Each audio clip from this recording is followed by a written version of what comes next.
ಶ್ರೀ ಗುರುಭ್ಯೋ ನಮಃ. ಎಲ್ಲರಿಗೂ ನಮಸ್ಕಾರ. ಜ್ಯೋತಿಷ್ಯ ಜಾಗೃತಿ ಕಾರ್ಯಕ್ರಮಕ್ಕೆ ನಿಮ್ಮೆಲ್ಲರಿಗೂ ಆತ್ಮೀಯ ಸ್ವಾಗತ. ನಾನು ಡಾಕ್ಟರ್ ಪವನ್ ಜೋಶಿ. ಇವತ್ತಿನ ನಮ್ಮ ವಿಷಯ ನಕ್ಷತ್ರ ದೋಷಗಳು. ಜನನ ಸಮಯಕ್ಕೆ, ನಾವು ಹುಟ್ಟಿದ ಸಮಯಕ್ಕೆ ನಮಗೆ ಬಂದಂತ ಜನ್ಮ ನಕ್ಷತ್ರಗಳು, ಅದರಲ್ಲಿಯೂ ಕೂಡ ಏನಾದರೂ ಈ ಮೂಲ ನಕ್ಷತ್ರ, ಆಶ್ಲೇಷ ನಕ್ಷತ್ರ, ಜ್ಯೇಷ್ಠ ನಕ್ಷತ್ರ ಮತ್ತು ಈ ವಿಶಾಖ ನಕ್ಷತ್ರ, ಈ 4 ನಕ್ಷತ್ರಗಳಲ್ಲಿ ಹೆಣ್ಣು ಮಕ್ಕಳು ಏನಾದರೂ ಜನಿಸಿ ಬಿಟ್ಟರೆ ಅವರನ್ನ ಬಹಳ ದುರಾದೃಷ್ಟರು, ಅದೃಷ್ಟವಂತರಲ್ಲ, ಅವರು ವೈವಾಹಿಕ ಜೀವನಕ್ಕೆ ಯೋಗ್ಯರೇ ಅಲ್ಲ ಅನ್ನುವಷ್ಟರ ಮಟ್ಟಿಗೆ ಸಮಾಜದಲ್ಲಿ ಕೆಲವು ಭಾಗದಲ್ಲಿ ತಪ್ಪು ಕಲ್ಪನೆ, ಮೂಢನಂಬಿಕೆ ಇದೆ.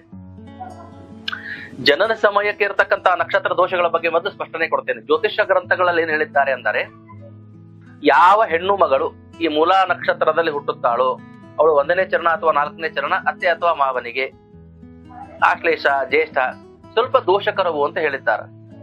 ಅದರ ಜೊತೆಗೆ ಜಾತಕದಲ್ಲಿರ್ತಕ್ಕಂತಹ ವಿವಾಹದ ಸ್ಥಾನದಿಂದ, ಅಂದ್ರೆ ಅವಳ ಗಂಡನ ಸ್ಥಾನದಿಂದ ತಾಯಿ ಮತ್ತು ತಂದೆಯ ಸ್ಥಾನವನ್ನ ನೋಡಿ, ಸಹೋದರ ಸ್ಥಾನವನ್ನ ನೋಡಿ ಕೂಡ, ಮತ್ತೆ ಒಳ್ಳೆಯ ಗ್ರಹಯೋಗಗಳು, ಎಲ್ಲಕ್ಕಿಂತ ಮುಖ್ಯವಾದದ್ದು ಬೃಹಸ್ಪತಿ, ಸರ್ವಾರಿಷ್ಟವನ್ನು ಸರ್ವ ದೋಷವನ್ನು ಲವಲೇಶದಷ್ಟು ಉಳಿಸದೆ ನಾಶ ಮಾಡಬಲ್ಲ, ನಿವಾರಣೆ ಮಾಡಬಲ್ಲ, ಗುಣಪಡಿಸಬಲ್ಲನಾದವನು ಬೃಹಸ್ಪತಿ.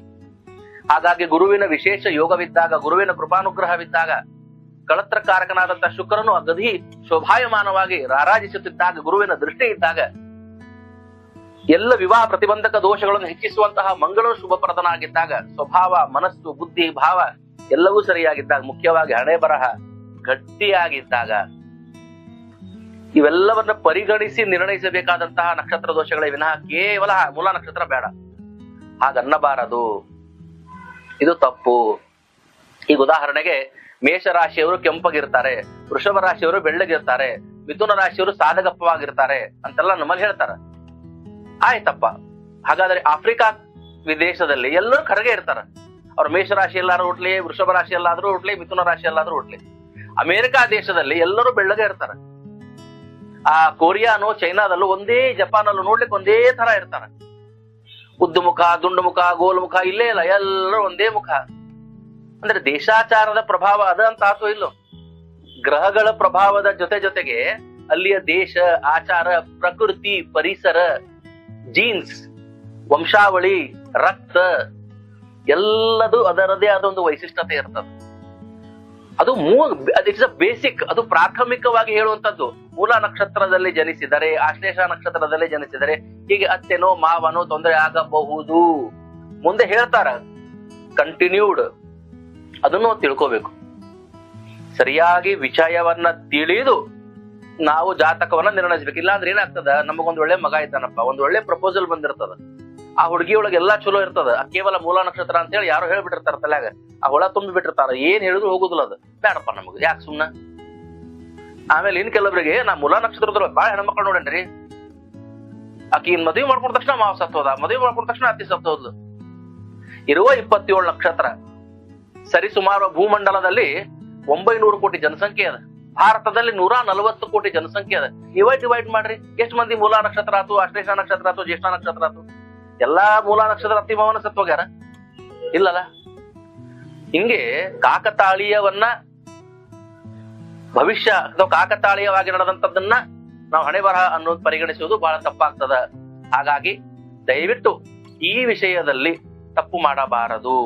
ಮತ್ತೆ ಇನ್ನೊಂದು ಬಹಳ ಮುಖ್ಯವಾದಂತ ಅಂಶ ಹೇಳ್ತೇನೆ. ಈ ವೈವಾಹಿಕ ಯೋಗಗಳನ್ನ, ಜಾತಕವನ್ನು ಹೊಂದಾಣಿಸಬೇಕಾದ್ರೆ ಏಕನಾಡಿ ಬಗ್ಗೆನೂ ಬಹಳ ತಪ್ಪ ಕಲ್ಪನೆ ಅದ. ಏಕನಾಡಿ ತಕ್ಷಣ ಬೇಡ, ಏಕನಾಡಿ ತಕ್ಷಣ ಬೇಡ, ಏಕನಾಡಿ ತಕ್ಷಣ ಬೇಡ ಅಂತಾರ.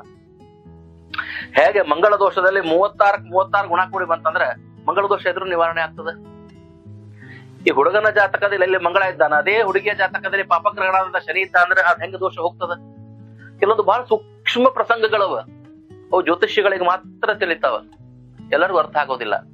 ಹಾಗೆ ಆದ್ಯನಾಡಿ ಅಂತ್ಯನಾಡಿಗಳು ಬಂದು ಒಳ್ಳೆ ಗುಣಗಳು ಕೂಡಿ, ಹುಡುಗಂದು ಆದ್ಯನಾಡಿ, ಹುಡುಗಿದು ಆದ್ಯನಾಡಿ, ಹುಡುಗಂದು ಅಂತ್ಯನಾಡಿ, ಹುಡುಗಿದು ಅಂತ್ಯನಾಡಿ ಇದ್ದಾಗ ಗುಣಗಳು ಚೆನ್ನಾಗಿ, ಬೇರೆ 7 ಕೂಟಗಳು, ಸಪ್ತ ಕೂಟಗಳು ಕೂಡಿ ಬಂದು ಗ್ರಹಗತಿಗಳು ತುಂಬಾ ಚೆನ್ನಾಗಿದೆ ಇದ್ದಾಗ ಅದಕ್ಕೊಂದು ಸ್ವಲ್ಪ ಒಂದು ಸಣ್ಣ ಪರಿಹಾರ ಇದೆ.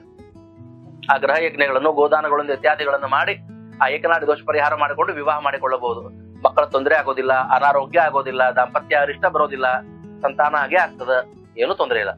ಈ ಮಧ್ಯನಾಡಿ ವಿಷಯದಲ್ಲಿ ಮಾತ್ರ ಸ್ವಲ್ಪ ನಿಶ್ಚಿತವಾಗಿ ಆ ಮಧ್ಯೇಕನಾಡಿಯನ್ನ ಸಂಪೂರ್ಣವಾಗಿ ನಿಷೇಧ ಮಾಡ್ರಿ ಅಂತ ಹೇಳಿದ್ದಾರೆ. ಏಕನಾಡಿನೂ ಹೇಳಿದ್ದಾರೆ, ಅದ್ರ ಮಧ್ಯನಾಡಿ ಅನ್ನೋದು ಕಡ್ಡಾಯವಾಗಿ ಮಾಡ್ರಿ ಅಂತ ಹೇಳಿದ್ದಾರೆ.